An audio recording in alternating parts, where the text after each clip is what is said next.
In 10, 9, 8, 7, 6, 5, 4, 3, 2, 1, go.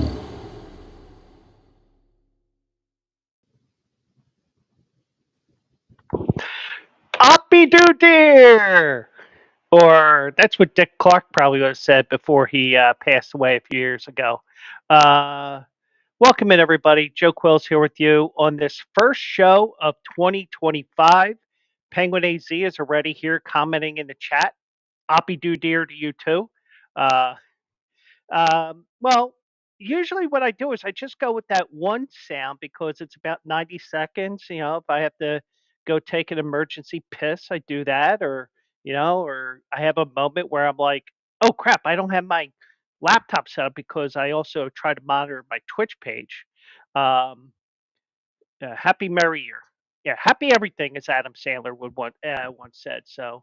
And Duke just scored a touchdown, so it's 17-7. We'll have some thoughts on some of the college football playoff stuff here.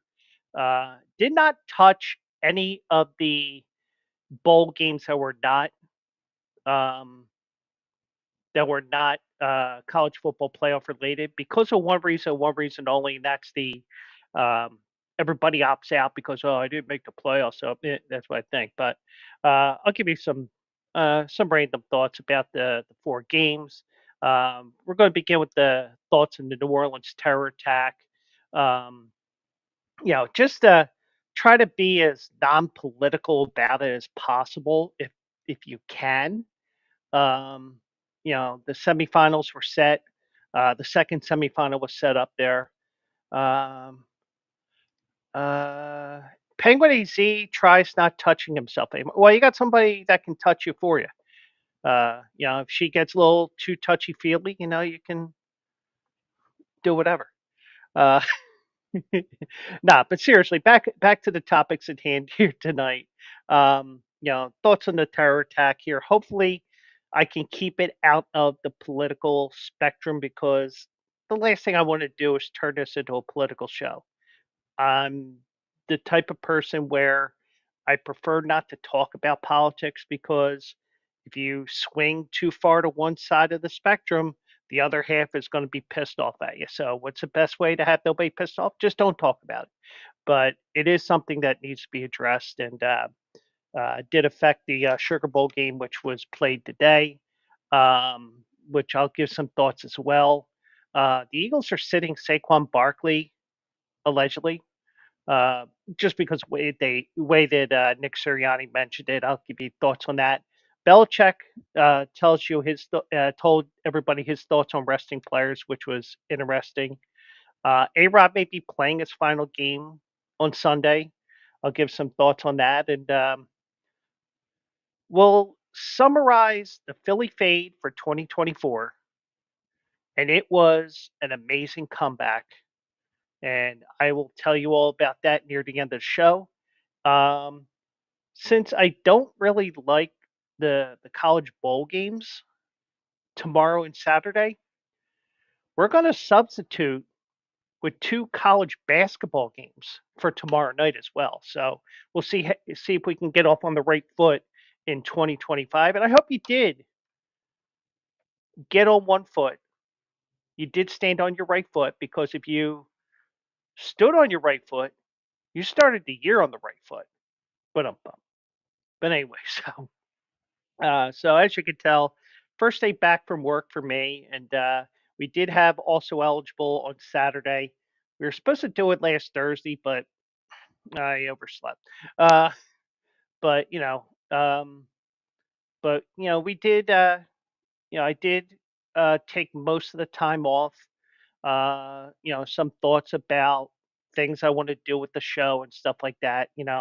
I haven't finalized things. I did bounce around some ideas and well, in my own head, but we're going to be doing a lot of stuff here over the next couple of months here on the Joe Quill show, and also eligible.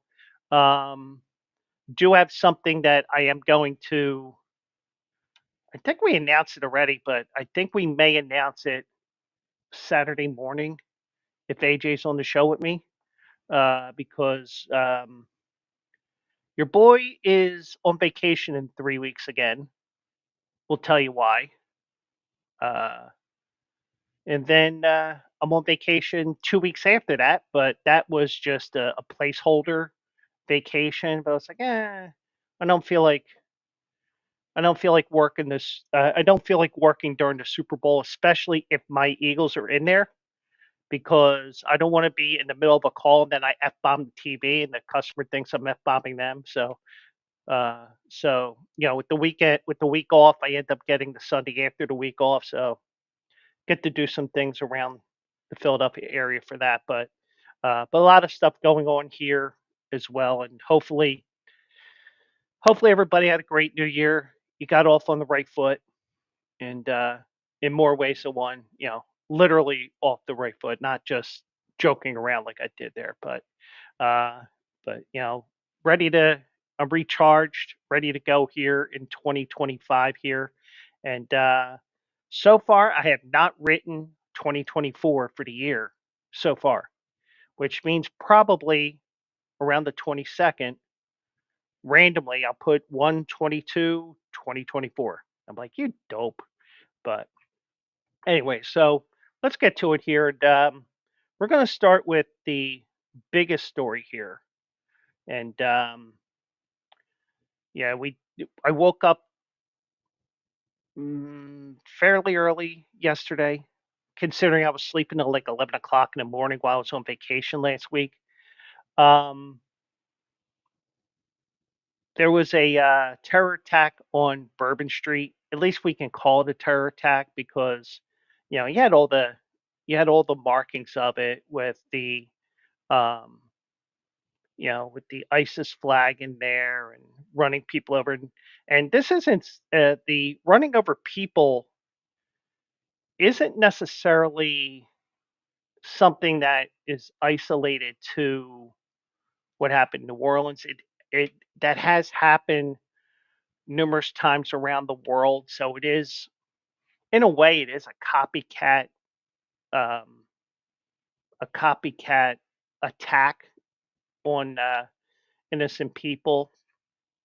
Unfortunately, I think it's up to 14 or 15 lives lost. Um, and 14 lives lost or 14 lives too many. And I think, from what I understand, that what they have in New Orleans is, especially around Bourbon Street, they have those barriers that you see on a street when they want to block off streets for whatever reason. Like, for example, in Philadelphia, we had the Mummers Parade yesterday, but I don't think they really use the concrete ones. They just have those fence ones that you used to see, kind of like the what you saw even at the end of the football game tonight, where you had the temporary fencing in there to go around the stage there that they put up at the in about 5 minutes. So, but what they have in New Orleans is they have these permanent barriers. I'll just call them, for lack of a better term, that when they want to block the street off, especially Bourbon Street, since it is such a famous street in New Orleans, it rises up and it goes back into the ground. But um, and he ran over a ton of people. And the one thing is, I when I woke up to this, I'm like, I'm not even worried about the game or anything like that. I'm just waiting to see, is the game going to be played? Because I'm thinking they can't play this game, even if they got the okay from FBI or whatever. You can't do it.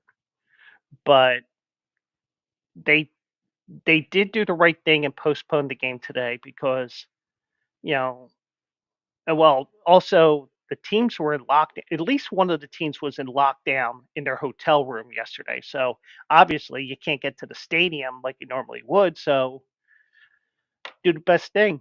Um, but so many, and everybody's out because everybody's celebrating. And I don't even know when last call is in New Orleans or in Louisiana. Um, and I'm not going to look it up. And, if you feel like looking it up, Happy New Year, Bank Boy. Hope you're doing well out there. Um, I, I mean, a lot of, I don't know what the thing is with there. And I've only been to New Orleans once, and I'm not a drinker anyway. So, I mean, even when I was drinking, I wasn't the type of person that would get shit faced drunk or anything like that. So, um, but I would like to, I'd like to go to Mardi Gras one year, just for the ambiance, even though I don't drink, um, but you did have this attack happen around 3 o'clock local time, and um, I think we're up to 14 or 15 people that died, unfortunately, and 14 or 15 people too many. And thankfully, the terrorist was gunned down. So whoever, I mean, probably be insensitive to say whoever shot him, good job. Um, but also there was an incident at the Trump Hotel in Las Vegas as well. I don't know if they're still considering that one terrorism or not, or the guy was just uh, a military guy on leave who snapped. But either way, you had two incidents that were eerily similar but different. Both of them because they had um, electric electric trucks there. I think the one in Vegas was an actual Cybertruck that Tesla made, but either way, um, a lot of strange stuff happening as the new year began, and I don't, I don't. I don't know. You could say all you want.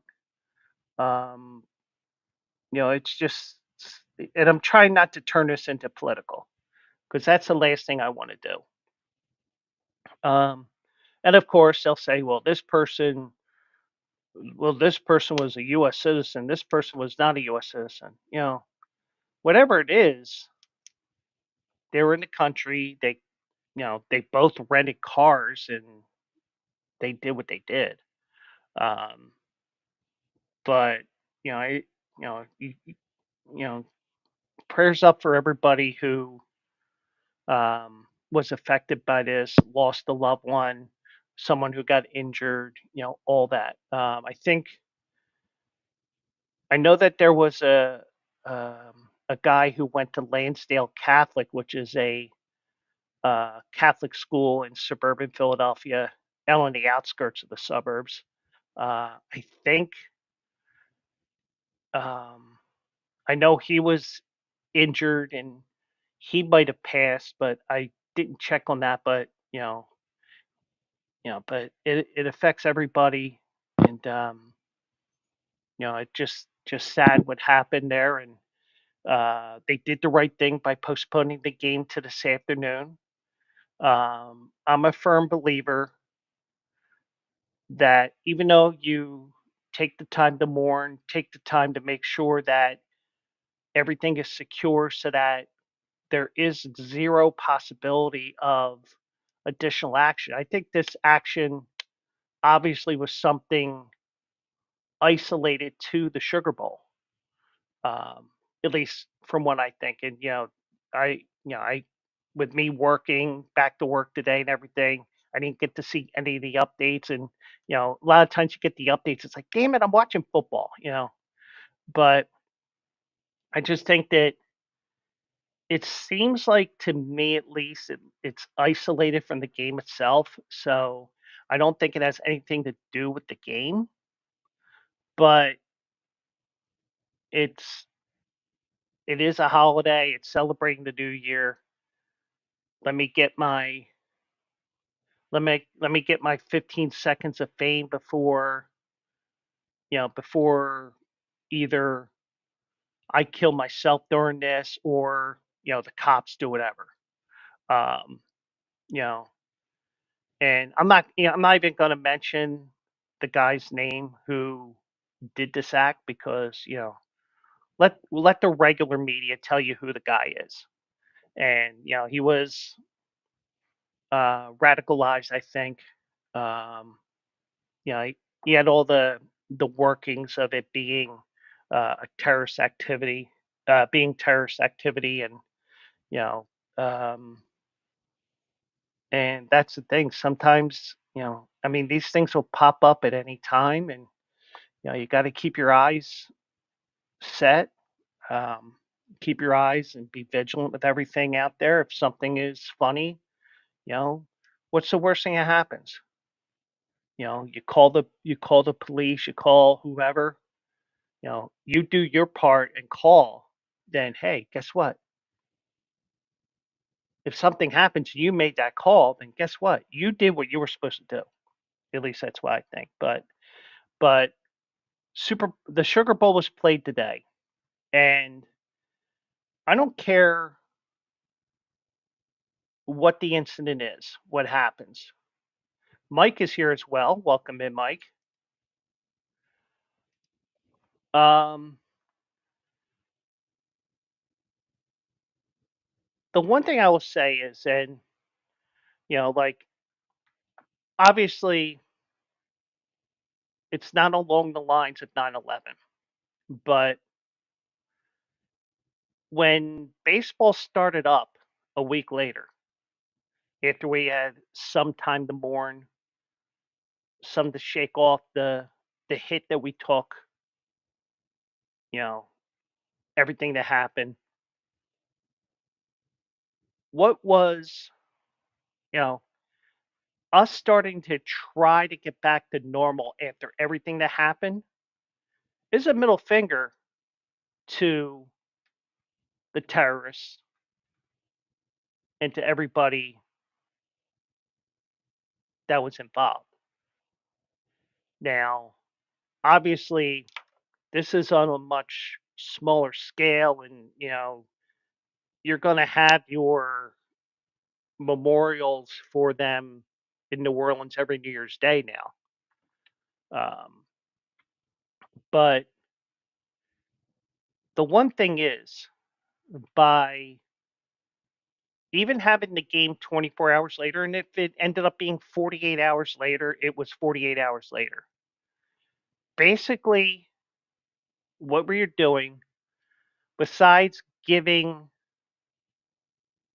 fans some normalcy after everything that happened, the shock of it, um, you know, everything that goes on, the fans that were there, the city of New Orleans itself. What we're doing is a society,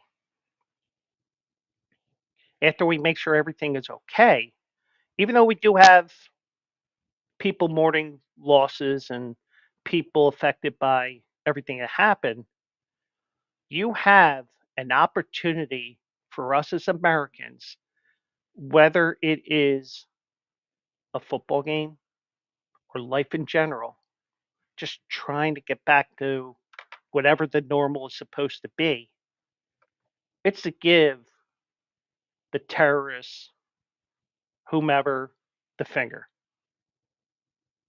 And, you know, and I think that they did the right thing by waiting 20 hours. I would say 24, but the game started at 4 o'clock instead of 8:30. Um, they did the right thing. Um, let's make sure we have additional security there because you don't know, especially with the 24 hours that they investigated that, if this was a lone wolf situation or you had other things going on. And you would rather be safe than sorry, especially, well, I mean, no matter what stadium it is, but especially uh, a dome stadium where it's even more closed in than your regular stadium. Um, but they did get the game in today. A big fu to the terrorists, and it's just that you have to realize that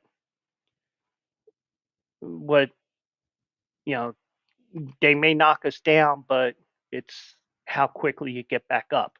Whether it's just life in general or something inconsequential as a football game.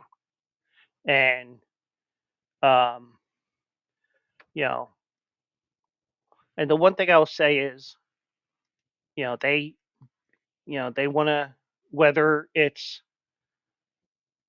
an American citizen or somebody from another country coming in here and doing what they did. Basically, we're giving evil the finger, and it's like, no, you're not messing around with us. So, um, from what it looks like, it is isolated. Um, New Orleans has the Super Bowl in a month, so I'm sure that they're going to have security probably 10 times what it was in Vegas. And rightfully so, because something happened in New Orleans a month prior to the Super Bowl. So, but I will say this, um, delaying the game was the right decision. Getting the game played was the right decision. And, and I don't think the the attack affected the game, but the stadium itself is far enough away where it wasn't too much of a um, where it wasn't under extreme danger. At least I don't think. But when you're about a mile to 2 miles away from the stadium, obviously you have to do something. It's kind of like, it would be like, something happens around, even though the distance may be a little bit longer. Mike would get an idea of this. Um, if something were to have happened at Geno's or Pat's at 3 o'clock in the morning, well, usually something does happen. It's usually bums, not that, but you get the idea. It would be like something happening at Geno's and Pat's, and it makes big news because you know they're not far from the stadium. They're probably about 3-4 miles as opposed to two. Um, but obviously, when you have a big event like that, you never know what's going to happen, and you got to be prepared for anything in this 21st century world. So, but they did the right decision. The game got played, and we'll get a little bit um, more into the uh, lighter side of the world here. So Notre Dame won today, 23-10, I believe the score was. Uh, all I know is Notre Dame won. That's the most important part here um, because I did not give you,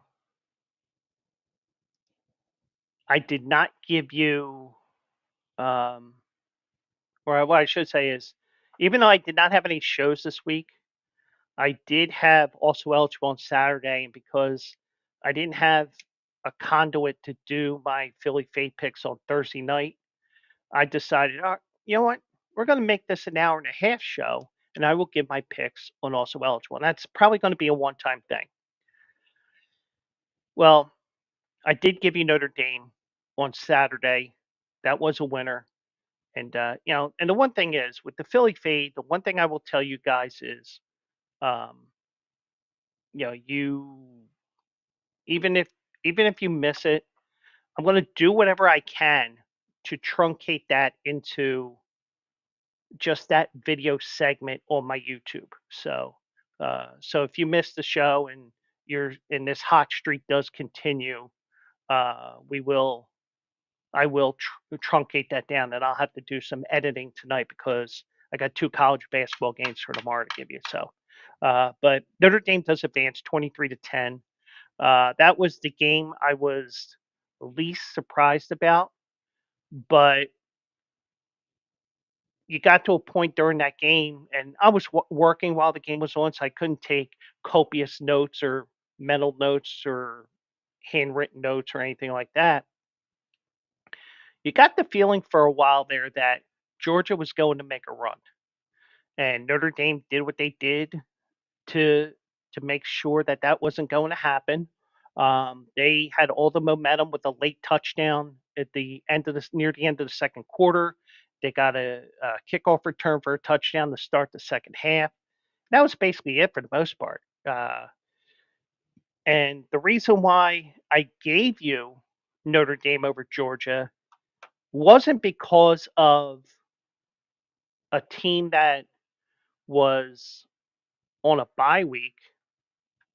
I didn't think that all four teams that had buys would have lost, but that was the one game that was the one game that made the most sense to me because of the fact Georgia lost their starting quarterback to an elbow injury and he was out for the season.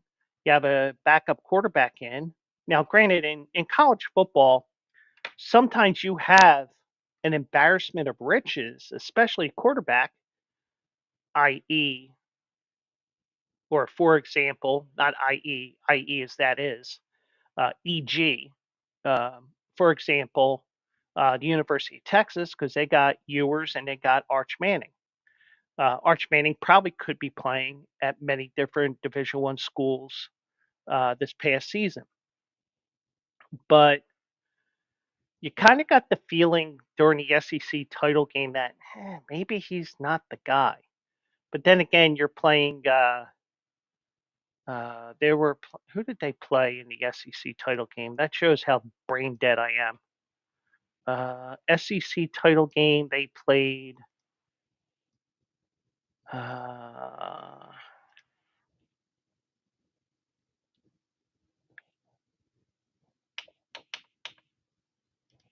they played Texas. Okay, yeah. So, um, Texas. You know, you would. Yeah, Mike helped me out there. You can tell I'm back to work today because I am more brain dead than usual. But you know, it was that two top teams going at it. You expect the backup quarterback to struggle, but you kind of expected him to bounce back and maybe up his game a little bit because of the fact he had 2 to 3 weeks to prepare for the game. But Notre Dame, riding the momentum of blowing out Indiana and the momentum of 11 straight wins, making it 12 after that loss to Northern Illinois. By the way, the Northern Illinois coach had the best dump of his life after he won the Idaho Potato Bowl, but that's neither here nor there. But um, but he did. But they did win today. They get to face Penn State, who beat Boise State. I did give out Boise State on Saturday. Or no, no, they played on. Yeah, yeah, because my days are messed up too. So because Boise State played Penn State on Tuesday, when I went up to Parks to play for the last day of 2024 at Parks for the um, I was playing the pick five, which I crapped out the first race. So, I had to give myself one of those for that.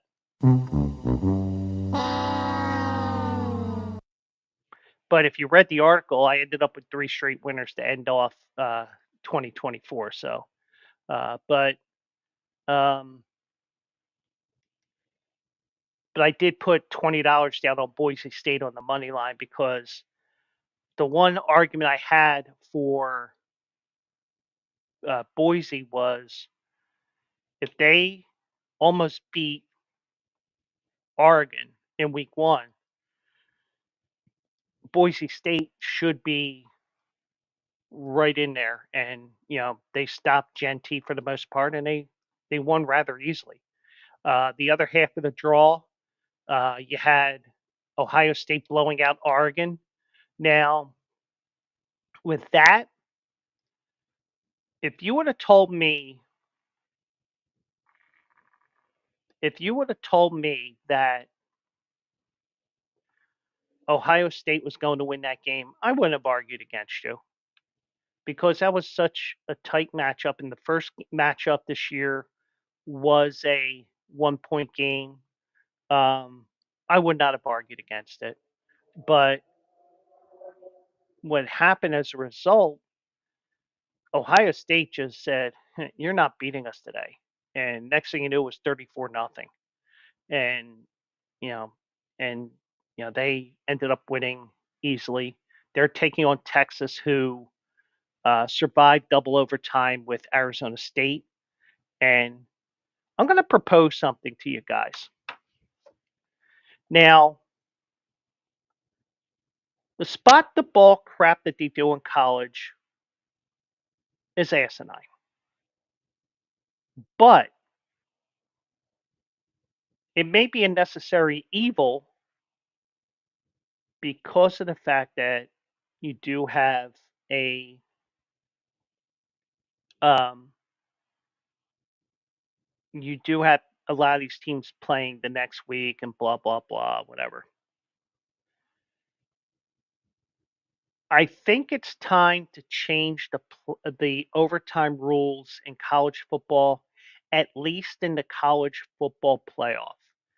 Keep the spot the ball crap in these non these bowl games that don't mean shit anymore. And I say bring in the playoff NFL overtime rules in the college football playoff.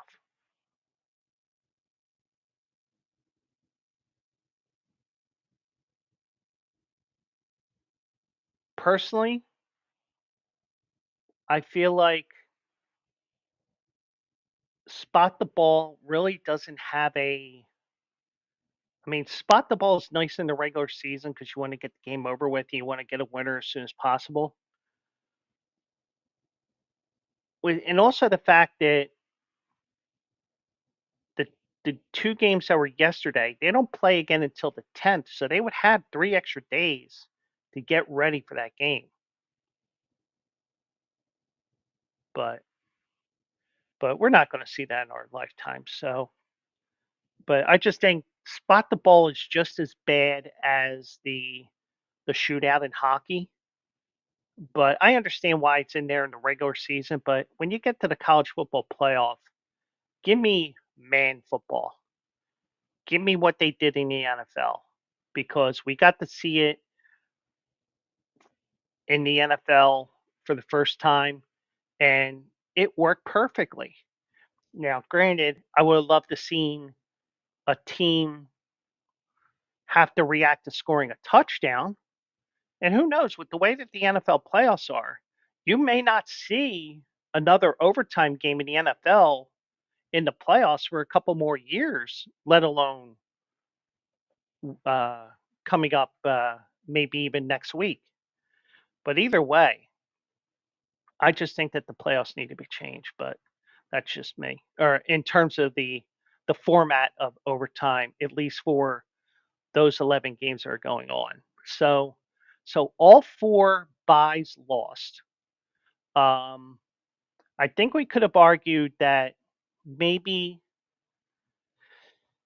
the um, maybe Oregon could have survived, but they got ended up with a tough draw. I mean, Tennessee, if they were to have upset Ohio State, then that was definitely that would have been a somewhat easier game because also Ohio State played them once, and if Ohio State had beaten Michigan, which they did not, they would have played Oregon a second time in the Big Ten championship. Then they probably would have played a third time. So, uh, but it's interesting how everything shook out, and I think, and Mike has a good point here. I may have something here with the college football overtime, changing that up. In the MLB playoffs, there's no phantom runner like in the regular season. Yeah, yeah, I agree. Um, once you get the playoff baseball, it's everything's the same. And for some teams, there is no tomorrow. And also, if you have a best of five series, or let's just take the first round, the wild card round, 3 games, all at the same site. You have 3 starting pitchers, and if you really want to prepare for war, so to speak, you could have 11 pitchers in your bullpen and maybe have 2 or 3 additional guys who can go long, including 2 starters, your fourth and fifth starters. Because guess what? You get into one of those games, you will have you'll be set up for 25 to 30 innings, even though we think the longest game was 25, but that was over 2 nights because of the curfew rules in the AL back in the day. But um, but that's what I think in regards to that. But also you see a lot of these things that are going on here, and I just wonder, if after one year, and I will say this, it's basically the same thing as the MLB playoff format that they have right now. Um,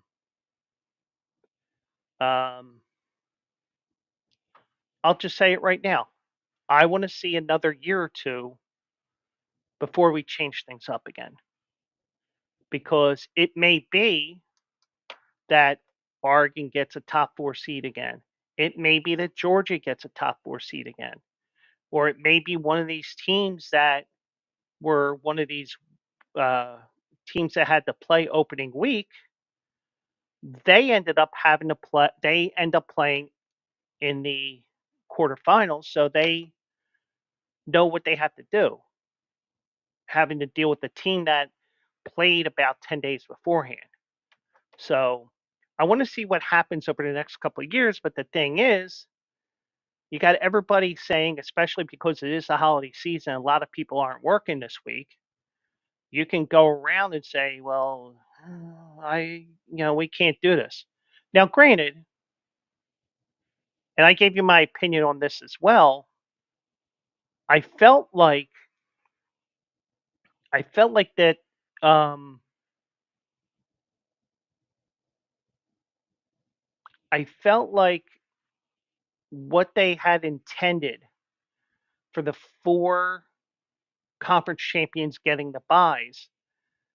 I think that was set up because I think that they erroneously thought that the top 4 teams, those 4 teams that would get buys, would be 1, 2, 4, and 6 or something like that.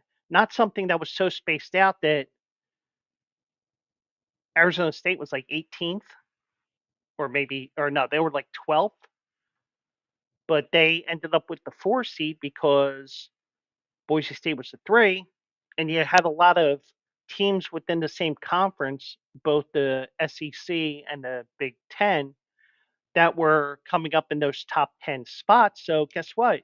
You got to keep going. You got to look further. You got to find where Boise State is on that group, that those standings. You got to find out where where um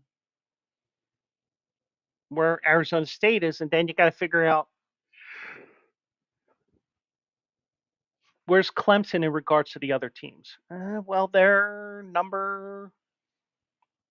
they're the worst. They're below the number 10 team or whatever. Uh,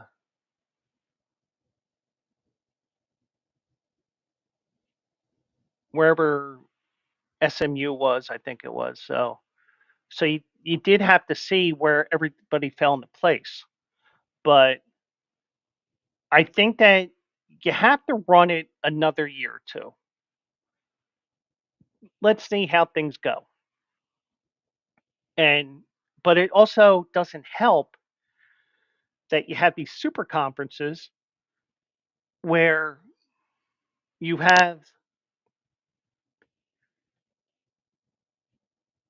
the Big Ten occupying five of the top 10 spots, and you have the SEC having three or four spots as well. It makes it hard to have that dream scenario that maybe I'm just making up on my own, kind of like how I'm making it up on my own that SJ showed up. I mean, hi SJ. Uh, but you really, I really want to see another year or two. Now, the one thing you can do, thankfully, if you're lucky enough to have a PS5 or an Xbox, you get the College Football 25 and you just simulate season after season. You see how they end up on there. Now, granted, you're talking about a computer simulated standings for the college football playoff as opposed to actually people doing eye tests and shit like that. But you kind of get an idea of how the playoffs will work and like, well, where's the ACC champion in there? Are they top four? Is it the Mountain West or is it when the Pac-12 returns in a couple of years? Where are they all falling into place here on that top 25? But in the end, I just think you have to go by you have to let this run another year or two. Kind of like how the baseball format, you got to let it run another year or two because this year there was a bit of a course correction in terms of Major League Baseball because three of the four teams that had buys in the wild card round, three of those four teams won. And Mike and I know which team did not, and we say to our Phillies,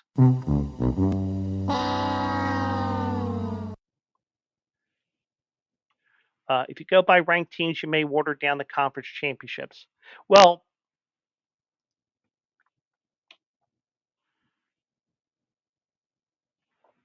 and Mike agrees with me, give it at least 2 years. But we saw a course correction last year, this past season with Major League Baseball. Who knows? We may get to see a course correction. But also, you got all these super conferences. It really makes things difficult. Um, but I don't know. You know, I mean, my solution is going to 16, having the nine conference champions and the seven at larges. You know, I'm willing to give it a couple more years because guess what? Everybody was going into this blinder than Stevie Wonder and Ray Charles. You just knew that if you were Penn State, if you were Ohio State, if you were Texas, and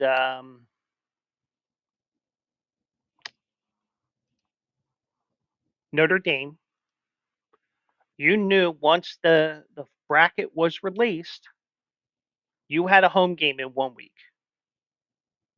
Time to get ready. But the tough part is for those top four teams, you didn't know who you're playing. So it's a little difficult there to decide. It's like, but in actuality, Georgia had one extra day to prepare because Notre Dame was that Friday game where it was their first Friday game since 1904 at Notre Dame. So, but either way, are these the top four teams in the country? Maybe. Um, let's see what happens for another year before we change things around. Give it another year at least for the conference champions to get the top four seeds. And, if let's give it one more year. If it happens again that you have five, six, seven, and eight, or, anybody from five, a Final Four of teams from 5 to 12, okay, then we'll change it. But let's see another year or two before we get that done. So, but um, so those games next week, as we look at the Final Four here, um, Penn State and Notre Dame is next Thursday at 7:30. Texas plays Ohio State. That is on Friday night. So, uh, and then they'll get another 10 days off before they play on the 20th, I believe. So, but we're in the Final Four here, and I think, you know, I mean, the only real surprise is that, the first quarter, the teams that were on the bye were outscored 41-3 in the first quarter. And, sometimes you sometimes you have rust, sometimes the rest helps. I think that's something that teams will know what to do next year, and maybe maybe seeing a course correction, or we may be seeing a total blow up of the system already. So, but I wouldn't change anything just yet. So now, just want to remind you guys that Saturday is also eligible day. Um, I will be live Saturday morning at 10 a.m. Eastern, looking at the races. I am leaning towards one race Aqueduct and one race. Actually, I think I'm doing one race Aqueduct, one race Oaklawn, one race Gulfstream, because of the fact that the first um, we had the first um, Road to the Kentucky Derby races of this calendar year, 2025. Even though those prep races began in September, you do have a couple of races this weekend, points races in New York and at Oaklawn in Arkansas.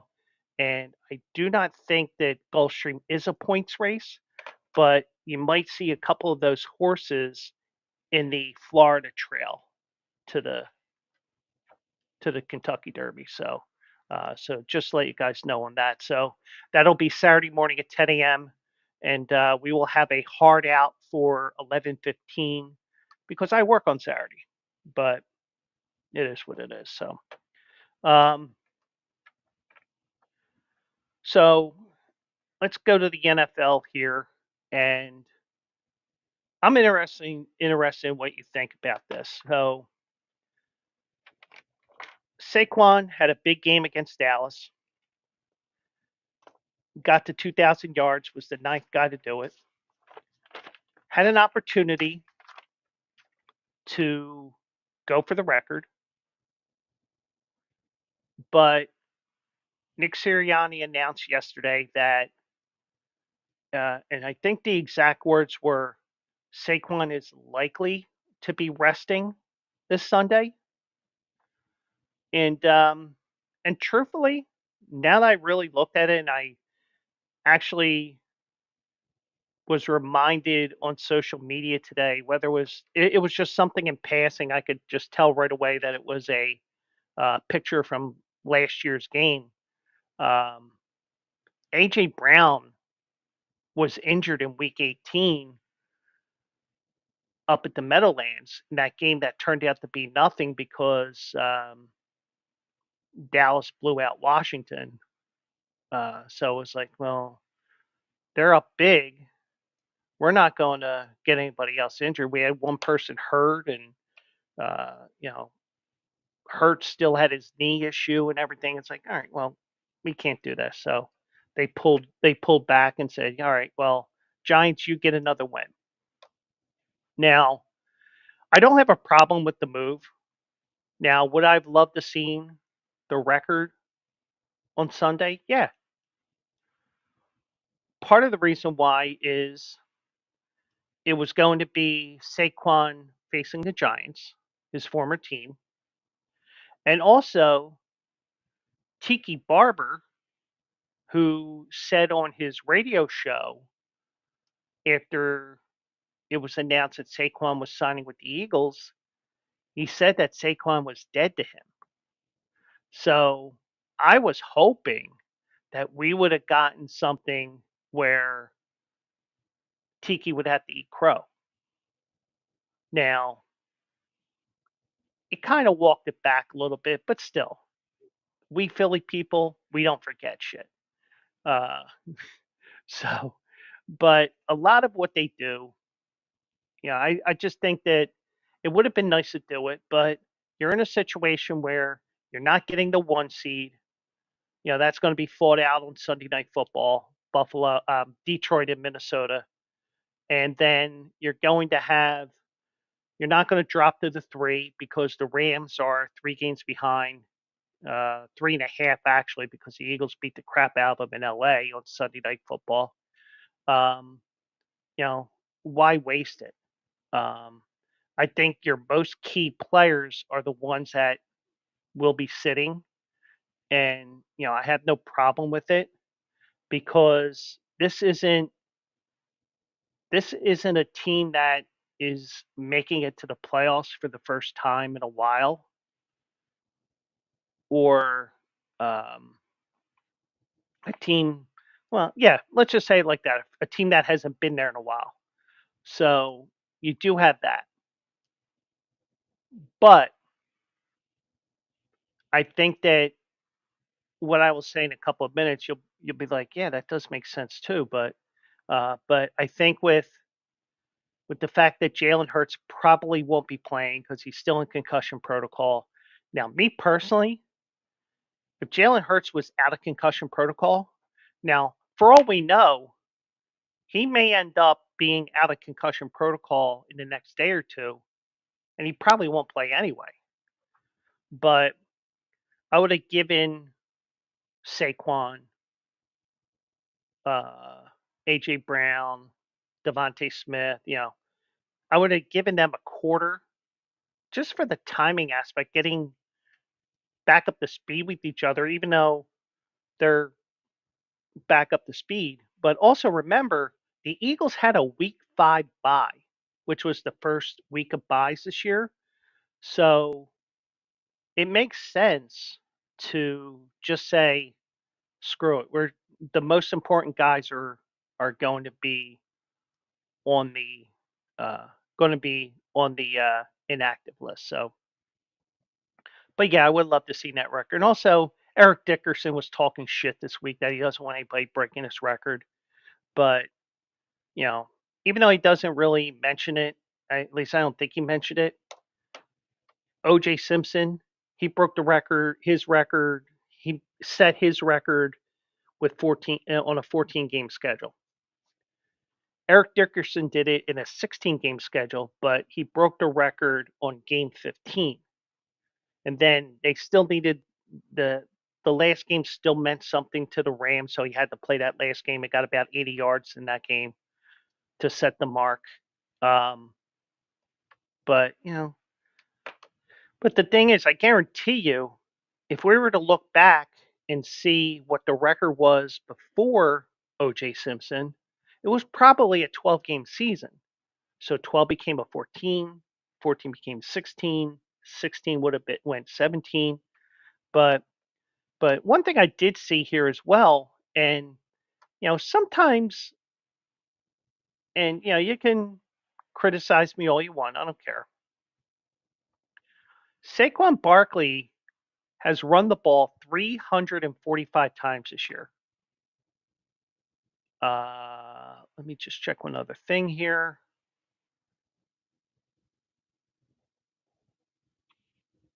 He also caught 33 passes. So he has touched the ball 378 times, which is a lot. So I have no problem telling Saquon, even though I'm sure he wants to do the record, you know, you're going to sit. But we got to see Saquon and how he thinks when the Eagles beat the living crap out of the Giants up at the Meadowlands in October. Nick Sirianni knew what Saquon's record was at the time for his personal record for rushing yards in a game. He said, I'm going to let you make that decision. And Saquon said, let the other guys eat. Because Saquon could have probably gotten another 70 yards if he really wanted to, but they did make the right decision there, you know. And, maybe, you may get lucky here and, you may get an easy win, maybe run about 15, 20 times and get to pull them early in that playoff game. Who knows? But, the way the NFC is stacked this year, no game's going to be easy in the playoffs. But, they did the right thing. At least I think so when you think about it, because if you even look back at last year, AJ Brown got hurt in week 18 and they were a mash unit going to Tampa Bay and they got blown out, which was the final thud of that season that had so much promise. But there was an interesting take here that I saw from Bill Belichick, the new North Carolina head coach. Well, as we all know, some teams like to rest starters in meaningless games. Some don't. And Bill Belichick had an interesting point here on his on the Let's Go podcast. Um, you can only have 7 inactive guys with the NFL roster. So, and he says on here, who are they? And it's tough to go to your team and say, well, we're not going to let you play you guys over here, but the rest of you go get out there. We don't really care about you. If you get hurt, that doesn't matter. But these 6 or 7 guys, we're going to protect. But I mean, I understand what Belichick is saying as well, and that's the problem that that you have to do. And I'm going to fly that in a second, Mike. Um, you know, and Belichick does have a good point here. It doesn't resonate well at all with the team, nor should it. So I always had a hard time with that one. Now, if a guy was fighting an injury and everybody understood that the guy was fighting an injury, okay, that's one thing. But to just say, well, you guys are important, you guys aren't. We don't care what happens to you. Get out there and play. That's not a message I could ever send to the team. Even though there were people in the organization that wanted me to send that, I just couldn't do it. So, but there is risk to playing a meaningless game, as I mentioned, with what turned out to be a meaningless game with the Giants last year.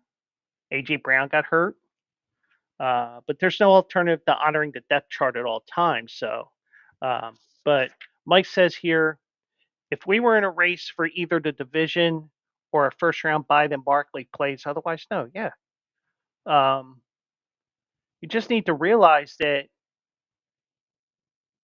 sometimes you just have to look at the whole picture, and especially a team that is in the running for a Super Bowl this year. And you can argue, especially as it's been evolving over time, um, the Lions have a Super Bowl shot. Well, actually, if you think about it, all 7 teams in the NFC have a shot, but the teams with the best shots are probably Detroit, the Eagles, and Minnesota. Um, I think the NFC South, no. Um, you know, Washington, they're probably a year away, and probably Green Bay, probably not. But you get the idea here, and we have nothing to play for. That's when you have to protect certain players, the most important people. But I understand Belichick's point of view as well, because guess what? You in a way, it could divide the room a little bit. So, um, But I just don't think you can. I don't think you can actually, you know. But also, there is valid points there that you had a week 5 bye as well. You had the first round of buys, and the bye came at a perfect time to save the team from going into the toilet. Um, would you have liked to have the number one seed and not have to worry about going on the road and also getting that week off to try to recoup? Yeah, you would have loved to do that, but guess what? You lost that game to Washington because CJ Gardner Johnson was an idiot and got kicked out of the game. You know, I think we got to see what the Eagles defense is like with him here. Hopefully, if it ends up being Eagles in Detroit for the right to go to the Super Bowl, you hope CJ Gardner Johnson doesn't start acting like an asshole again because that's the team that he went to for a year. But, you know, things are going to be interesting this playoffs, and 13 of the 14 spots are, well, at least the teams are. Um,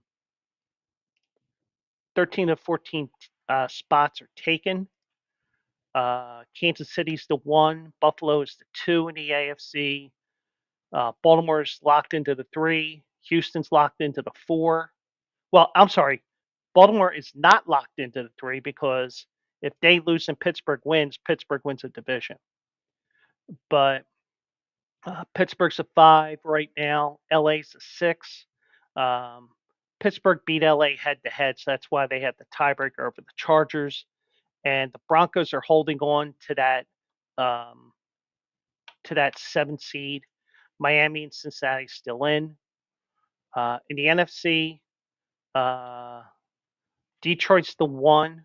That could flip to Minnesota on Sunday Night Football. Eagles are locked into the two. Rams are the three. Bucks are the four. Let me just check one thing here.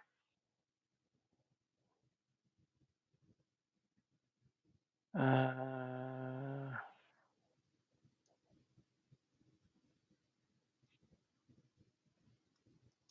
okay, so they did not play.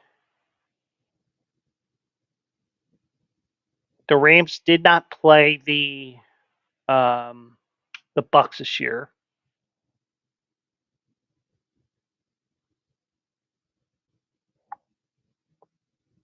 They played the Saints in the NFC South. So, um, but it looks like Tampa Bay, if they win and the Rams lose, it looks like they get to the three and they flip with the Rams. So the Rams still have to play for something on Sunday. Minnesota, they're in the five spot. They're locked into that spot if they don't win on Sunday, but they're locked into the number one if they win the game, if that makes sense. The way I'm using the verbiage I am. Commanders and Green Bay are 6 and 7. Um, Commanders have the tie break right now on conference record, so we'll see what happens with that as well. And the Atlanta Falcons, the only way they get in is if Tampa Bay loses to um, New Orleans on Sunday. So those are the divisional matchups as of right now. Um, did want to mention one thing here, and I did not have it on the scroll here. Um, as we all know, Jimmy Carter passed away at the age of 100. Just some sports things that occurred with Jimmy Carter. Um, Now, of course, the Carter Center confirmed that he died peacefully, surrounded by his family in Plains, Georgia. He was the longest living president in U.S. history. Um, some of the some of the things that he did, sports wise, um, he was the first president to welcome a Super Bowl champion to the White House. I did not know that. Um, He welcomed the Pittsburgh Steelers in 1980, who visited alongside the World Series champion Pittsburgh Pirates. Um, so that was the first thing that, uh, he was the first with in terms of the Super Bowl champions going to the White House. Now, I don't know who was first with Major League Baseball, but whatever. Um, Carter was also president in 1980 when the United States announced that they were boycotting the Olympic Summer Games in Moscow to protest the Soviet Union's invasion of Afghanistan.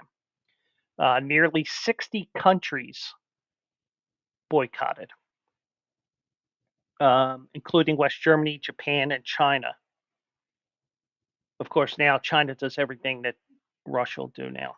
But um, in his 2010 book, White House Diary, Carter observed that in hindsight, with respect to the U.S. team, as one of the most difficult decisions was supporting the boycott of the Summer Games. And if you think about it, and boycotting is such a tough decision you have to make because the Olympics are every 4 years. And for a lot of those athletes, it was their only chance to be on the world stage like that. So, a lot of those athletes that had qualified for the Olympics did not get that opportunity to compete for a gold medal or compete for a silver or bronze. But, that's something to think about, whereas now, like for example, basketball, you can be like Kevin Durant and playing 4 or 5 of them because you're one of the top 12 players in the United States who play the NBA. But just some added thought with that there. Um, in his memoir, Keeping Faith, he also discussed the choice of not sending a U.S. team to Moscow. He said the boycott of the Moscow Olympics, led to a retaliatory Soviet-led boycott um, of the '84 Olympics that included more than a dozen countries. Um, Carter wrote that the Soviet Union, Moscow, was more than just a sporting event.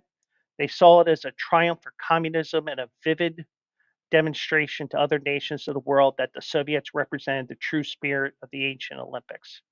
Um, Now, of course, this is back in 1980. If this happened now, it would, I'm sure social media would blow up big time. Just with what he did here. Um, After the boycott was formalized with a vote by the U.S. Olympic Committee, Carter invited the entire American team to the White House, where each athlete got a brief handshake and posed for a picture with the president and received the Congressional Gold Medal. But, I think because we're more polarized with left and right and everything like that, I'm sure a lot of those athletes would have said, F you, Carter, you know, and said, I'm not coming to see you. Stick your medal up your ass, all that stuff that people would say nowadays. But, um, um, and Falcons owner Arthur Blank said he was deeply saddened by the loss of his dear friend and role model, President Jimmy Carter. Um, but he was always there with Ted Turner when Ted Turner owned the Braves. He threw out a first pitch, one World Series, and he climbed the short fence where the owner's box was, right at field level. So he was, that was probably 30 some years ago, um, but just some interesting sports facts there about Jimmy Carter, who we lost last week while I was on vacation there. So um, let me just make a note here.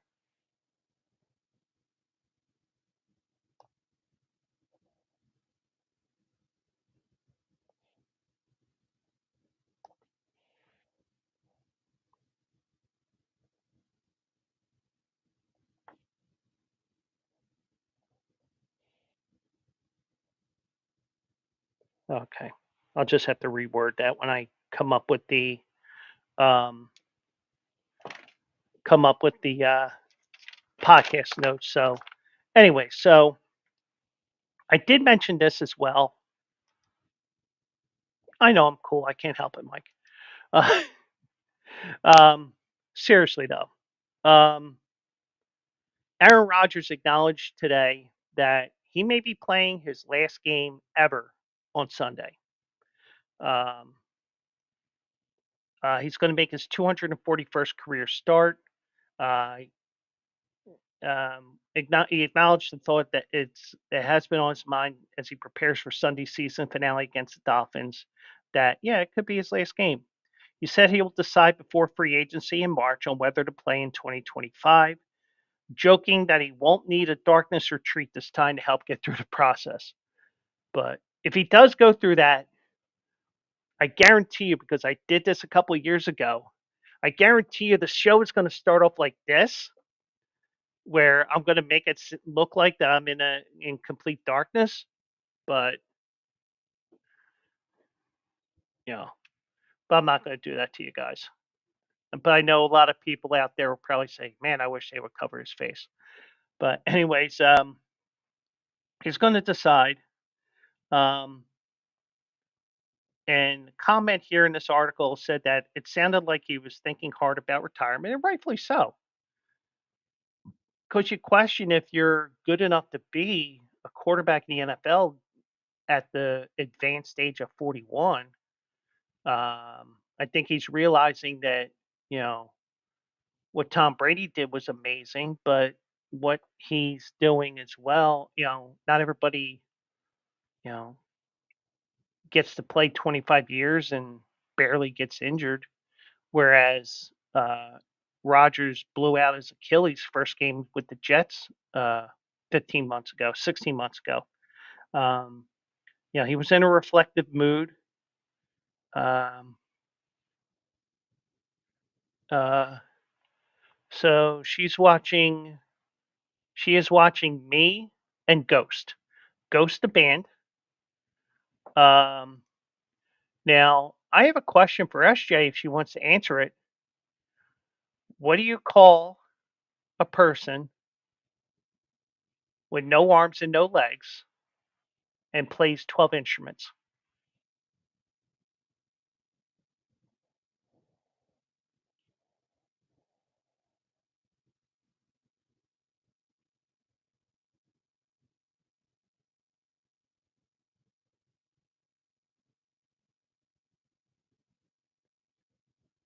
What do you call a person with no arms and no legs and plays 12 instruments? Stump the band.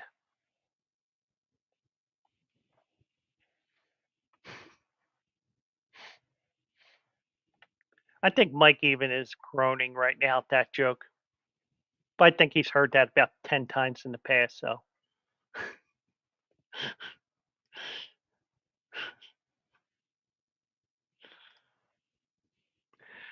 all right. So, hey, she admitted she was watching Ghost. So, I know it ain't the movie with Demi Moore. It's uh, the band Ghost. But anyways, um, Roger said the game has given me a lot. I've given a lot back to it. I'm thankful for it. I won't be thinking about that on game day. I'll just be enjoying this. I'm trying to stay in the moment, but of course, it's been a long career. I'm really proud of what I've been able to be a part of and what I've been able to accomplish. And I'm also looking forward to a nice mental and physical rest. Um, Now, he has left open the possibility of returning to the Jets if the new regime wants him back. Because remember, new head coach, new GM coming in. And a couple of weeks ago when Mike was here, I don't know if it was on stream or before or after the show, we were like, who are the three coaches that got fired? It was the New Orleans coach that we knew about. It was the Bears coach, but we had forgotten about Robert Sala getting fired being the first coach fired from the Jets. So, but that's. But I don't know if you really want to go to the Jets when you have the owner's 17-year-old kids making the decisions for him. Um, Rogers did say I'm more resigned in the reality of the situation. I think there's going to be a change here. There's going to be change here, and if I'm a part of that change, I just want to make sure everybody knows I have nothing but gratitude for my time here. But even with the torn Achilles, he hasn't lived up to expectations. The Jets, who were expected to be a Super Bowl team, but for some people, they're 4-12 right now. I think I had the Jets 9-8 this year. At least I think that. Um, um, I'm disappointed about the performance with myself and as a team, but really thankful for the opportunity. If I feel good coming back and they want another run at this, that'll be fantastic. But I'm not naive to the situation we're in. So at least he's being realistic. At least we think he's being realistic. So, but also he said he needs a break mentally, and rightfully so, because he's been rehabbing this Achilles injury. So he didn't get the opportunity to go back into his darkness retreat or anything like that. So, and Garrett Wilson said it's a blessing to play with the four-time MVP. Something I'll be telling my kids. And there was speculation that Wilson and Rogers had they were at odds with each other. Wilson said he saw some of that, but there's no truth to it. At the end of the day, I don't speak on things like that because social media is not real. But but we could be seeing the last game of Aaron Rodgers' career, or maybe he turns into Brett Favre and he makes it look like he's not going to make it look like he's going to retire. Then he's going to come back, but um, he is a first ballot Hall of Famer. He does not deserve. He does not. He doesn't have anything else to prove. Yeah, I agree. Um, it's just that where does he stand with the Hall of Fame voters when that comes up? Um, we'll see. So we are actually looking at a final week of the regular season where um, a lot of these games, it's just like I'm glad I don't have any money right now, um, because the NFL games themselves, I wouldn't touch many of these games because you don't know what to expect because it is week 18. A lot of teams are doing things. They're resting their starters. I mean, even Patrick Mahomes is going to have to watch Carson Wentz play. So, a lot of this, I mean, because a lot of the lines are severely bloated, so you're not going to have the um, you're going to have lines that are completely out of whack. So who knows? But um, you really have to do homework, and the one thing I will tell you guys, win or lose, you know, and also in the gambling world, you know, it's okay to sit out a game. Um, you know, like I tell you with the Philly fade, I'm not afraid to tell you guys that, um, I will tell you, hey, it's rent week. I don't have the money to play, but these are my picks if I was able to play. And, so, um, I'm I'm probably going to be sitting out this week, but, maybe, you know, maybe I get an opportunity to play something next week when the playoffs start.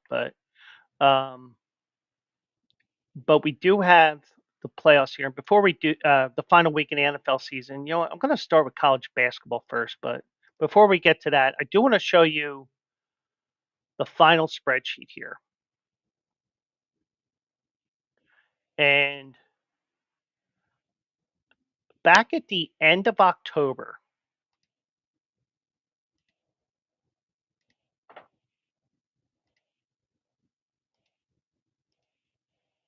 as I bring this up,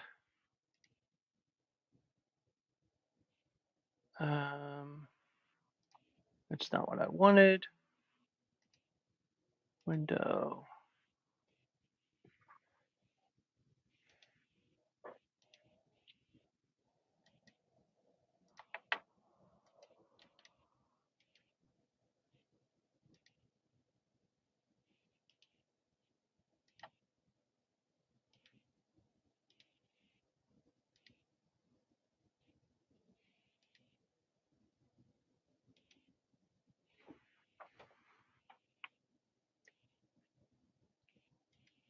Why is this not working?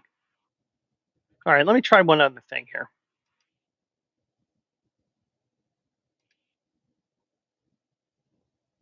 I'm going to try one other thing here.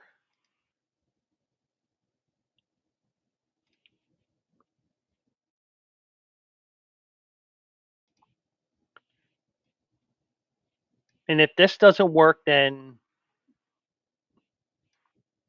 we'll just go right to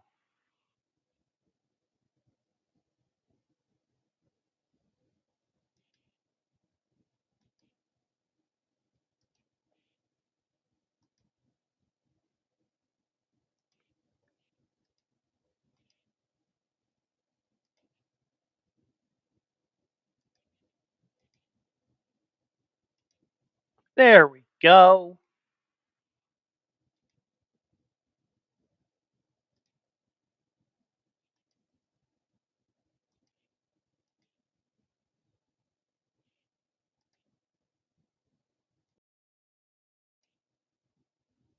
I need to have me on there so you can hear me. So,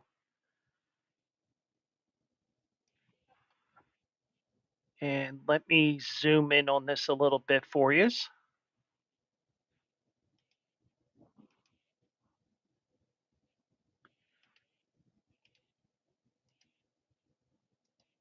I think that's readable. Um, so last week on the Philly fade, which on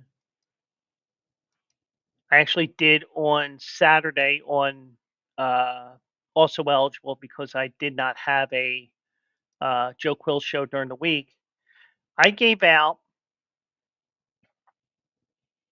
these 7 picks. I gave Philly and Dallas over 38. That was a winner. Eagles got that themselves. Saquon Barkley over 150 rushing receiving yards. You got that in rushing alone. So that was 1.15.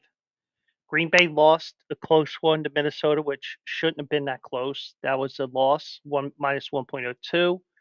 Washington won. That was gives me one there. Loss of Boise State, loss with Oregon. Went back into the negative there, but Notre Dame pulls it out for me, and I ended up the season. If you were to have wagered the same unit amount for every single game that I picked, you made a very slight profit.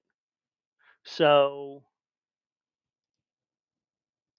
so let's say that was $100. You made 41.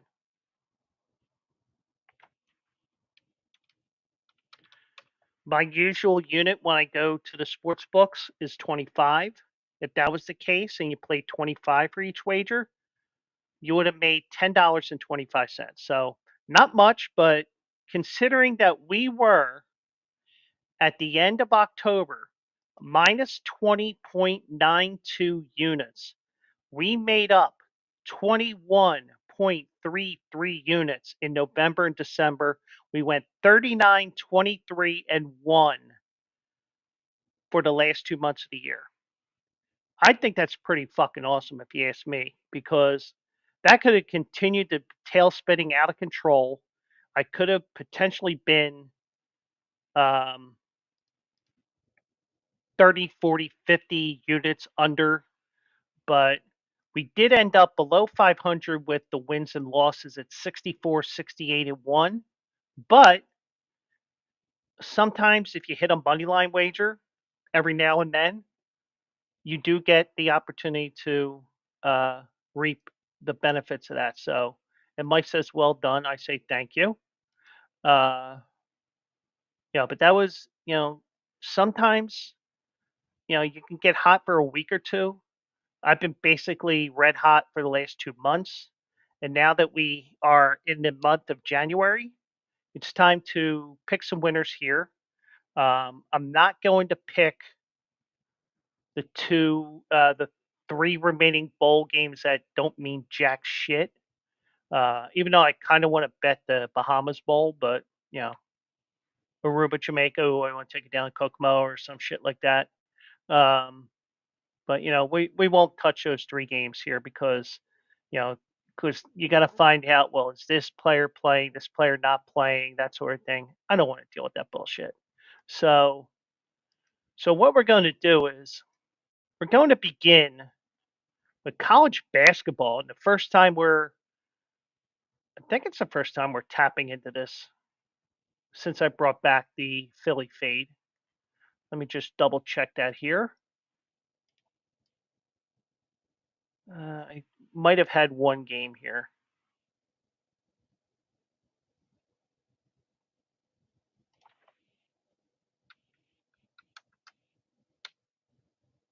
No, I did have one college basketball game here, I think.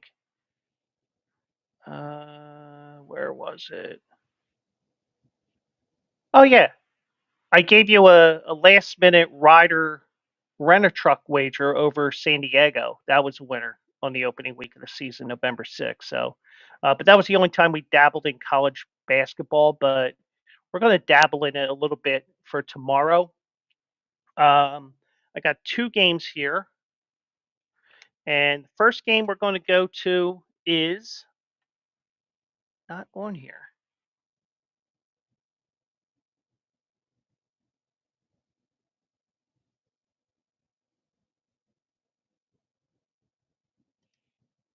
Or is this game on Saturday? No, it's tomorrow night. Okay. The Wagner Power Painters. They take on Chicago State. It's just that these games are not listed in sequential order. That's what threw me off. And maybe that some of the times changed over the course of the week. So since it was planned. Um, so Wagner comes into the game. They are. Let me see.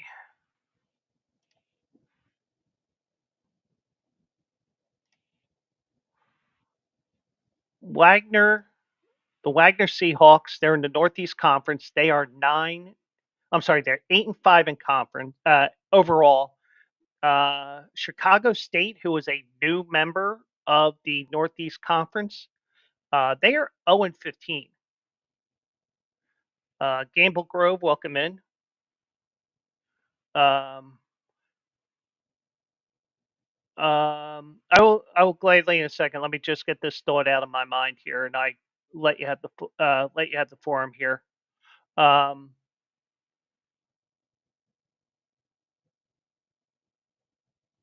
Chicago State is 0-15. They are getting blown out by 26 points a night. 25.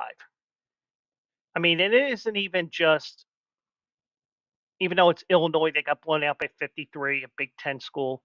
They lost to Cal State Northridge by 24. They lost to Grand Canyon by 23. They lost to St. Louis by 23. Not good. Um, Last time I went against Chicago State a couple years ago, um, they really killed a parlay that I had because Chicago State decided to play basketball that one night. But Chicago State, this is the equivalent of being a team out on the West Coast that's not Power Five, having to fly to the East. Because, everything is a 2 hour flight back to the East Coast for them to play in these games.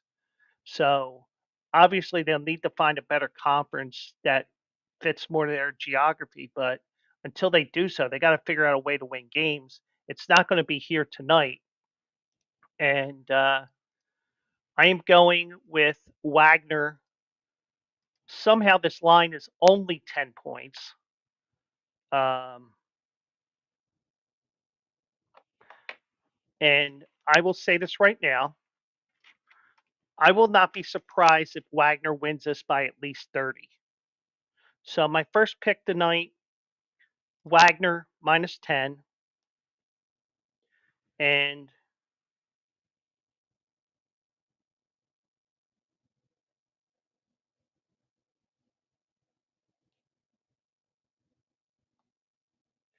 And we'll go with Wagner, the power painter. I mean the Seahawks minus 10 over Chicago State. I don't like the minus 115, but we'll go with it. And then the other game that I had pinpointed for tomorrow night, Georgetown playing Xavier. Um, they have a new head coach there, and I think that he's starting to get his guys in there. They're taking on Xavier that had a couple of tough losses in the conference. Um, I really like Georgetown here. Their defense is really kicking into gear here. They're 11-2.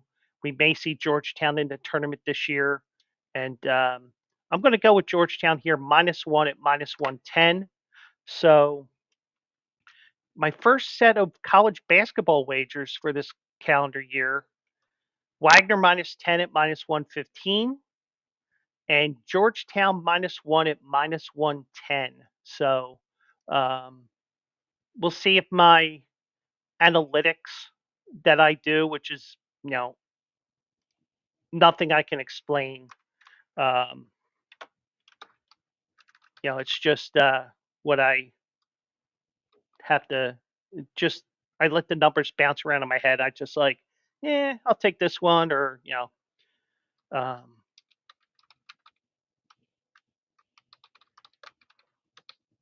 but anyway, Gamble Grove, if you're still here, feel free.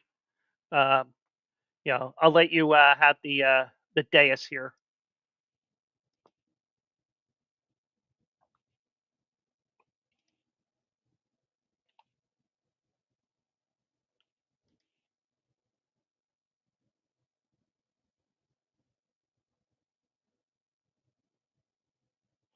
because he wanted to give some bold statements going into March Madness.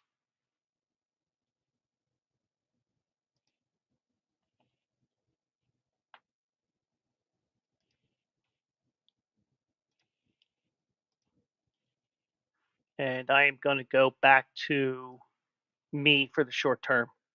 Um, we'll see what Gamble Grove has to say here, and once again, welcome in uh, to the show here. Um, just to let you know, you know, my name is Joe Quills. I am a streamer with Bleacher Brothers. I also write horse racing articles for them. This is my side job, so to speak. I stream 4 nights a week, um, and we'll, I stream 4 nights a week: Monday, Tuesday, Wednesday, and Thursdays. Monday, Tuesday, and Thursday are definitely going to be at 9 o'clock. I think Wednesdays are going to be at 10 o'clock. I also do a horse racing show called Also Eligible, which is Saturday mornings at 10 a.m. So just let you know, I what some of my background is. Graduated from Drexel University twice. Uh, so so Gamble Grove says I think the Elite Eight will be Michigan, Auburn, Xavier, West Virginia, Oregon, Tennessee, Utah State, and Florida. Utah State's a bold one. Um, you know, and the thing is, we got 2 months left in the season where, in the regular season, where these teams are going to be beating the crap out of each other in conference play. Um, Xavier, very possible, but um, they do have the UConn factor right now, and I did say after they lost after they got swept out of the Maui Classic, I said if you want to play UConn last month, or actually the end of November, now is the time to jump on them at 20-1. I don't even know what they are, nor do I care. But Michigan, they're bouncing back. Auburn's a top team. West Virginia, they upset Kansas the other day. Oregon, I just wonder if maybe the travel in the Big Ten is going to mess with them a little bit. Tennessee, I can see. Florida, I got to catch up on. So some of these schools I do need to catch up on, but very interesting statement there from Gamble Grove there. Um, so, uh, so once again, welcome into the show, and this is something I usually do on Thursday nights, and occasionally I sprinkle it in every once in a while. So I think next week what I'm going to be doing is next Wednesday night, I will give a pick for the Thursday college football playoff game, and then Thursday night will be for the Friday game. So just to give you guys, even those that are listening and watching after the fact, because I do turn this into an audio and I upload it to the Joe Quill show as well. Um, uh, in my opinion, what teams would you put in the NBA Finals right now? Whew. Um,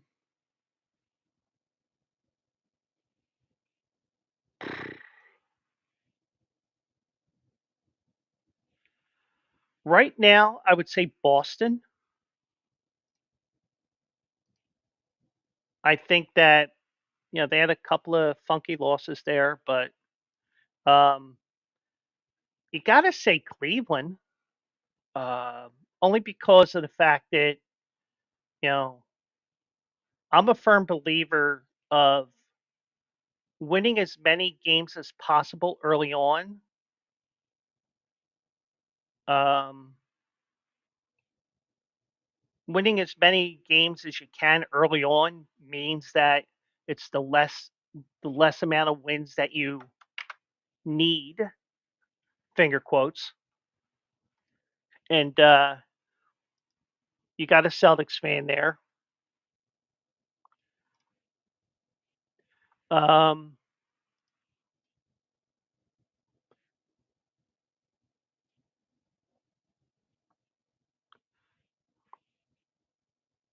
um, I'll get to that other question too in a second.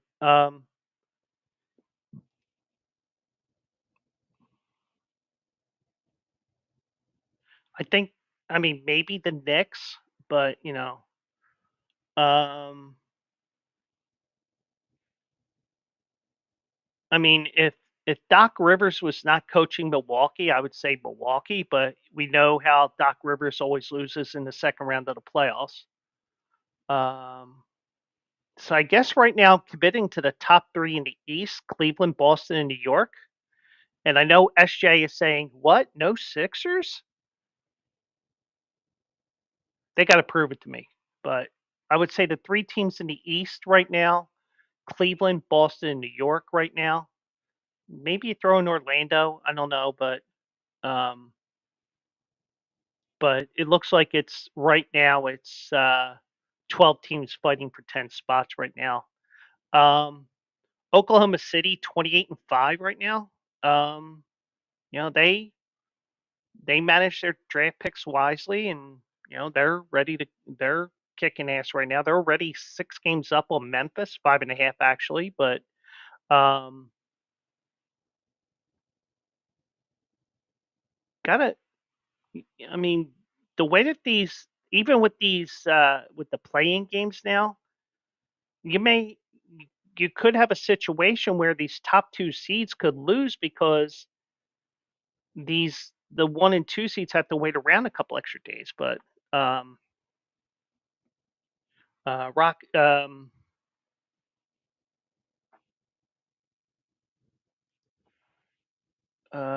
Cavs and Grizzlies in the NBA Finals. Um, Possible. SJ will tell you otherwise. Uh, you know, but then again, SJ may tell you the Celtics even if they were 1 and 81. But uh, Rockets have a good against the spread record this year. Yeah, I admit I haven't really played NBA basketball or even attempted to play basketball early on. Um, uh, can can they break the regular season win record currently held by the Warriors? I would hate to say no and see a team go 74-8, but I think what happens is I think what's going to have to happen if you have a team that goes 74-8, you're going to have a team that that's chasing them in the standings. Um, Let me just look for one thing here.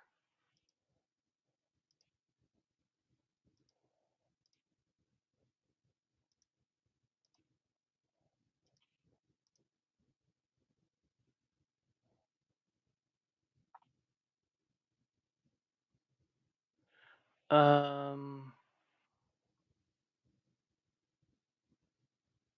okay, so okay, this is what I'm talking about here. Um, when it comes to the 73-9 season that the Warriors had, number 2 was San Antonio at 67-15. So they were kind of pressured and they got to the end of the season. It's like, well, we might as well go for 73. We have 72. So, but when it comes to, I mean, but if you're, see, then you get into the rest versus rust situation that we've talked about a couple different times tonight. Um, with college football, I mentioned baseball. Um, you could conceivably have a situation where you're not playing guys and then you're getting yourself into trouble with the league because of the how everybody um you know with the load management stuff that even the Sixers do with Joel and Embiid all the time. um um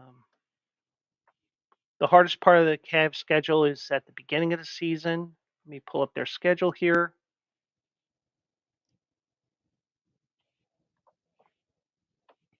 Yeah, because they played at New York, they played LA at home. Orlando's up there. Milwaukee is up there. Um, they pounded Golden State. Uh, you know, very conceivable, but sometimes, and you could argue that sometimes even teams that end up, you know, it's kind of like Madden or some sports video games where all of a sudden you have um, all of a sudden you lose 3, 4 in a row. But when you're 29-4 right now, and you're leading the conference by 4.5 games over the defending champs, you know, um, you're putting yourself in good position. But the one thing I would caution, and I've said it numerous times in the past, um, I said numerous times in the past, there are just some teams that you just have a hard time with no matter what. Um, but it's just so difficult. Um,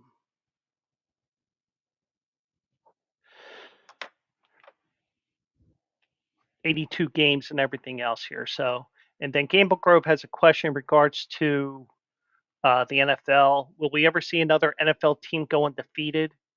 Um, I don't think so. I don't think we're going to see it. Um, I think Kansas City is the closest thing that we have right now that is capable of doing that. Um, but you have a bad day, or you have a fluke play, or with the overtime rules in the NFL, for example, in the regular season, you don't win a coin toss, you may not see the ball because the team just goes right down the field on you. Or, you fumble the opening kickoff and they turn it into a touchdown or something like that. But um but I mean, I think it's going to be hard. It's even harder now because you have 17 games now and not 16. And there's a reason why there was only one team that went 16-0 in the regular season, being the Patriots. You know, whether you want to say, oh, they cheated or they didn't, still give them the benefit of the doubt of going 16-0, no matter what they did was ethically or morally correct or not. But I really don't think you can. I really don't think that you can actually. I don't think we're ever going to see that again. But but you get a team that's stacked and has won year after year after year, then maybe. But I just don't see it happening. But I have my gut feelings on that. I think that it's not going to happen, but it wouldn't surprise me if it does happen, because you could get into a divisional setup like the Patriots had uh, when they lost those damn Giants. Um, the whole division was crap, and you're only playing three divisional games, but even the NFL scheduling is different now because like for example, even though the Eagles are 13-3, 16 of the 17 games are set up for next year already, and everybody's saying, "Oh, we playing all these playoff teams next year." The thing is, looking ahead to the next year is great, but teams go good, teams go bad. Everything ends up going into the toilet. So, um, but I wouldn't. I just don't think it's going to happen. But I don't want to say that, and then it ends up being YouTube fodder. Oh, that's never going to happen again. I mean, it might happen, but I don't think it will. But that's another great question there. Um, I'm going to give you my NFL picks here for the weekend as well. And let's see here. Let me go back over here. There we go. Pull up the NFL here.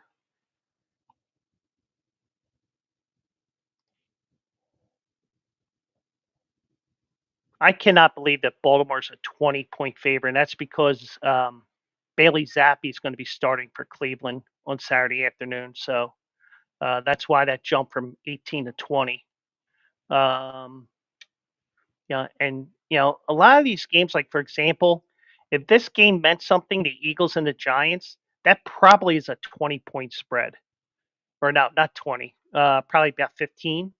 But because Jalen Hurts is out, probably out, Saquon's not playing, Eagles have nothing to play for, and also the whole make sure the Giants don't get a top five pick. I wouldn't be surprised if uh, the Giants win that game, but this is going to be the first week where I am not going to pick an Eagles game on the Philly. Well, I might see if there's a prop worth playing, but we'll see in a second here. So let's begin with um, let's see. Um, okay, I got two 425 games here. First, Dolphins go to New York, and yeah, it's going to be cold, and there won't be any snow, um, not until Monday. Um, but the Dolphins are going to New York, and like I said, it may end up being Aaron Rodgers' last game. Miami needs this game, but I should be wary about this game because of the fact that if you really think about this, it's a distinct possibility that the Dolphins are in a close game. Denver plays at the same time, right? Yeah. So you got Denver. They're 10.5 point favorites here, but you never know with Kansas City, even with Carson Wentz under center on Sunday. And also you got Cincinnati playing for a spot as well. Uh, they actually play Saturday night, so they will. Um, but Miami is the team that benefits from a Denver loss if by chance the um, uh, if by chance Denver ends up losing and misses the playoffs. But Miami takes on the Jets, and it's a 1 point spread right now. Um, I just think the Jets are a bad team, and they're ready to sweep away the year and bury it right next to Jimmy Hoffa. I'm going with the Dolphins here, -1 at -108 here. Um, I think it'd be fitting that um,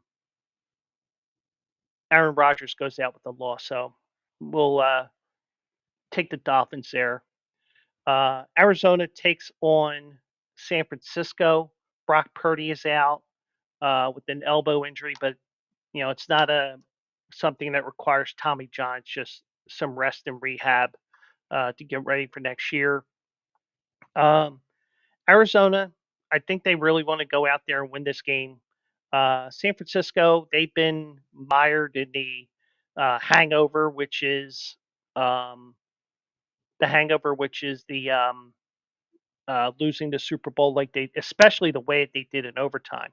So I'm going to take the Arizona Cardinals here to get win number 8 on the year. The line's down to -4 here, so uh, we'll go with Arizona -4 in the um, in that game here. So then we're going to go and we're going to see if we can find a proper Eagles game because I got zero feeling on this game. And I try to pick something for the Eagles game. I've been doing props every once in a while.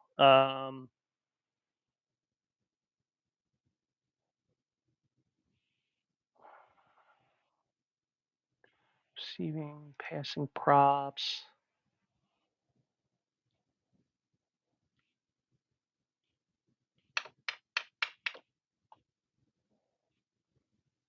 See, if you notice here, there's no props for a quarterback because we don't know who's starting. We don't know if it's going to be Jalen Hurts, which I don't think it will be.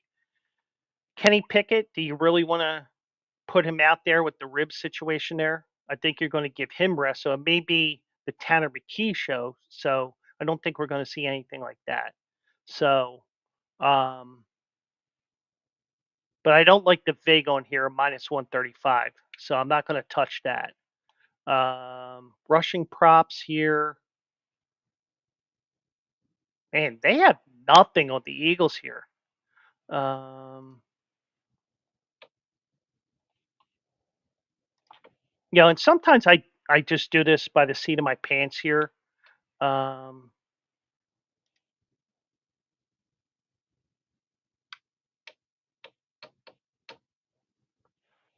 mm, mm, mm, mm, mm.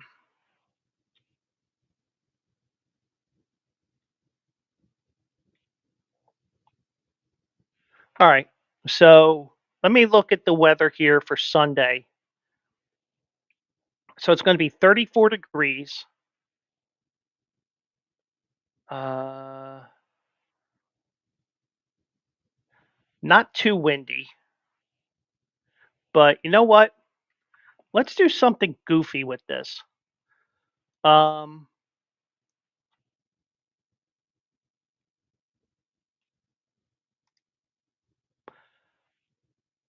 okay. Now, here's the one good thing here, and this is the great thing about DraftKings and sports books. They're going to put extra verbiage on these wagers, especially for a situation like this is. I'm going with under 48 and a half yards for a field goal because it's going to be a cold day, and the colder it gets, the ball's going to take. It's going to be harder for that ball to be kicked further. But yeah, I don't think this is going to be a field goal game anyway. Um, Longest field goal under 48 and a half yards, and also if by chance there's no made field goal, that bet is voided, and you get your money back. So I'm going to go with that here. First game props.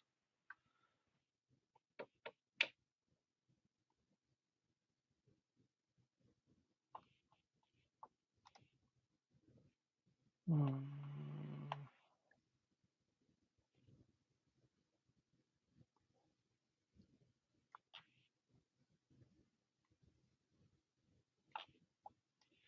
Okay. Yeah, so that's going to be my final play here. We're going to go with the Eagles Giants game under 48 and a half yards for a field goal.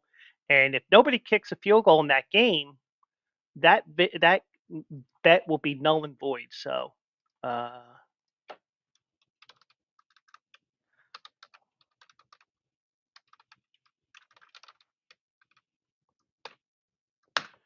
okay. So that is going to be it for this Thursday night. Good to be back with you guys here. Um, just a reminder, also eligible will be live Saturday morning at 10 a.m. Eastern, 7 a.m. Pacific. We'll probably be looking at each of the three, um, each of the three-year-old races.